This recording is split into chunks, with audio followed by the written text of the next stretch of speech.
तर आज आहे दिवस तिसरा. सगळ्यांनी लवकर उठून सगळं आवरायला चालू केलं, कारण आम्हाला तिकोना गडावर जायचं होतं. ही बघा चिमणी लागली आवरायला. मग त्याच्यानंतर सगळं आवरून वगैरे झालं, तरी पण मी थोडा गोरात दिसतो यापेक्षा. बाय द वे, तर मग आता आमचा सगळा दिनक्रम चालू झाला सकाळी. म्हणजे आम्हाला सकाळी जायचं होतं व्यायाम करायला आमच्या लेकच्या साईडला.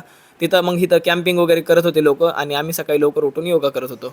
तर मग इथं हे बाबा रोजच्या प्रमाणे त्यांचं सूर्याचा नमस्कार वगैरे केला त्यांनी.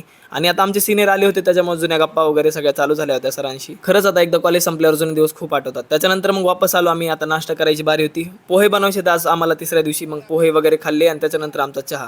डॉली चहावाले म्हणजे आमच्या चहा वगैरे झालं. त्याच्यानंतर मग आम्हाला जायचं होतं तिकोनाला. मग सगळे रेडी वगैरे झाले. मग काय हो का, हे आलं बघा आमचं वाहन. आता आम्हाला याच्यातच सगळ्याला लोड करायचं होतं बरं का. आणि आमची वरात भरली आता. मग सगळ्यांनी लोडिंग वगैरे केली, आणि सगळे बसले आपापल्या जागेवरती. फायनली गाडीमध्ये वराड कोंबल्यानंतर सगळे आपापल्या जागेवर बसले, आणि सगळ्यांनी तयारी करून आले होते. टोप्या बिप्या, चष्मे बिष्मे, एक नंबर सगळे तयार होऊन आले होते.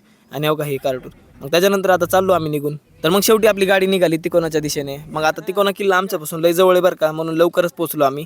तर आता इथं आल्यावर पहिल्यांदा आमचं फोटोशूट वगैरे झालं, कारण NSSचं पहिली प्रथाच आहे आमची. मग त्याच्यानंतर आता गड चढायचा होता. चालू केले मग गड चढायला सगळ्यांनी. तर मग थांबत थकत हारत मोटिवेशन घेत आणि आज रविवार असल्यामुळे जरा गर्दी जास्त होती, म्हणून आम्हाला थोडं जरा उशीरच लागला. आणि आम्ही निघालो बी होतो उशिरा बरं का, कारण सगळ्यांचं आवरावं लागतंय ना.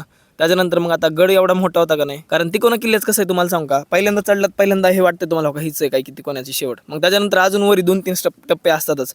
मग काय ते पार करीत आम्ही आता पहिला टप्पा पार केला होता.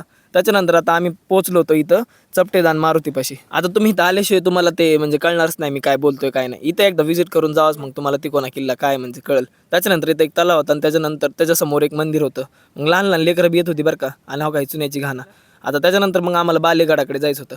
आता बालेगड म्हणजे कारण एकदम असं स्ट्रेट होता, म्हणजे 90 डिग्री नाही, पण थोडंसं त्याच्याबरोबरच होता बरं का. आणि लय घातक आहे बरं का, पावसाळ्यात एवढं खतरनाक असेल का नाही हे. आणि फायनली आम्ही पोहोचलोय मग इथं किल्ले तिकोनाच्या एकदम वरी. आता या भावाला बी आपल्यासारखंच फोटोशूटचा नाद आहे, आणि वरून बघू शकता व्ह्यू एकदम खतरनाक होता बरं का. त्याच्यानंतर मग अजून थोडंसं व्हिडिओ फोटो वगैरे काढून झाले आमचे. आता सगळा किल्ला वगैरे बघून झाला होता, आणि आता आम्ही इथं एक नाटक वगैरे घेतलं. आता गडावरती एक सहल पण आली होती बरं का, आणि ह्या छोट्या मुलीचा बड्डे होता. मग आम्ही इथं सेलिब्रेट वगैरे केला, आणि किती म्हणजे भारी आजकालचे सर लोक यांना गडावर घेऊन येतात.